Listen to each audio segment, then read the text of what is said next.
For what purpose does the gentleman from North Carolina rise? Madam Clerk, I rise to place in nomination the name of Byron Donalds of Florida. The gentleman is recognized. I want to begin by saying how much I have anticipated the gentleman from Michigan's arrival in this House, not in the Senate, not in the old staid, unchanging Senate, but in the House where we make change. Yesterday, we could have elected the first black Speaker of the United States House of Representatives.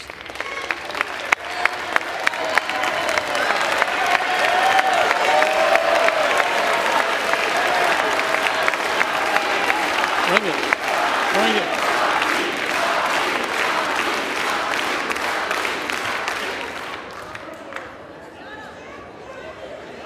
Hear me clearly. Hear me clearly.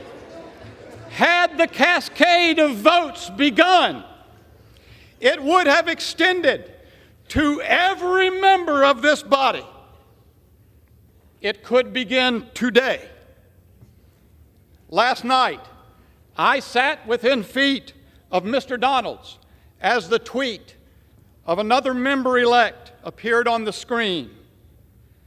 That member-elect wrote and sent out to America that Byron Donalds is a prop. I've spent a good bit of time with Mr. Donalds, especially lately. He ain't no prop.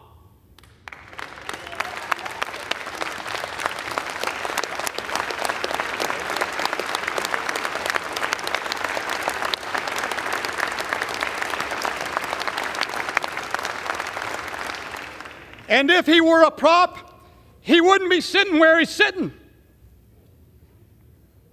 This is the tired, old, grotesquely racist rhetoric that we've seen far too long.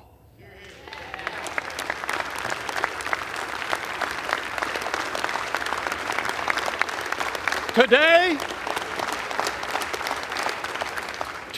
a member-elect quote-tweeted a Fox News story that incorrectly reported that I said that if I don't prevail on the question before the House, I will resign. That member-elect quote-tweeted that incorrect story for his own political purposes after the story had been corrected and the actual statement contradicting that report had been provided. This is the old trafficking in lies from Washington that the American people know far too well. And by the way, I'm not leaving.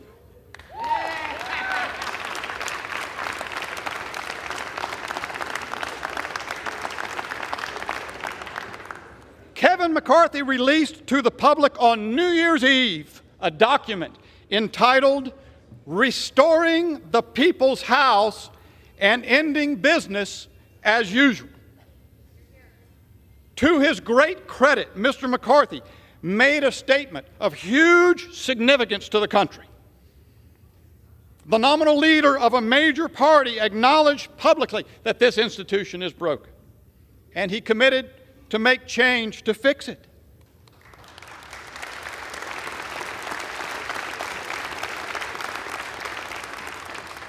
So let me help my colleagues in the minority understand we are doing the people's business.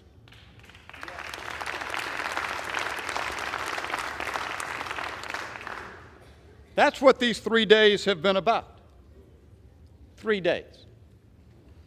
We are committed to make change to this institution that has lost its way. It is epitomized in the $1.7 trillion omnibus rammed through this institution just 2 weeks ago. You see, ladies and gentlemen, I came to fix this broken system. America has seen that problem for a very long time, too. The commitment to change it is new. The genesis of the prospect of changing it emerges from this moment and those since June that led at long last to the New Year's Eve statement of Mr. McCarthy and to these 3 days on the floor. America needs men and women of courage to do something new in Congress so that Congress can serve the American people.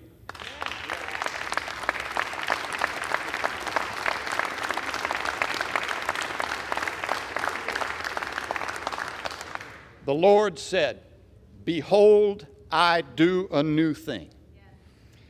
We need more Byron Donaldses. I know Byron. He's not a prop. He's a man of personal conviction. He arrived at his convictions through authentic and genuine life experience. People ask me, what is the end game? How does this end? The answer to this question is that this is a dynamic process. All of the decisions on this floor result from the coming together of minds, one way or another. This is the people's business. We will resolve the people's business.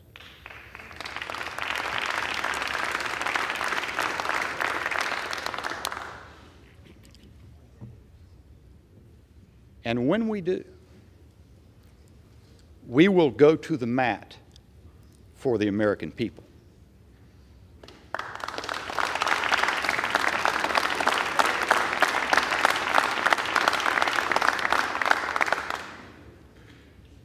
Because we will be led by people of conviction, like the gentleman from Florida, Byron Donalds. I yield back.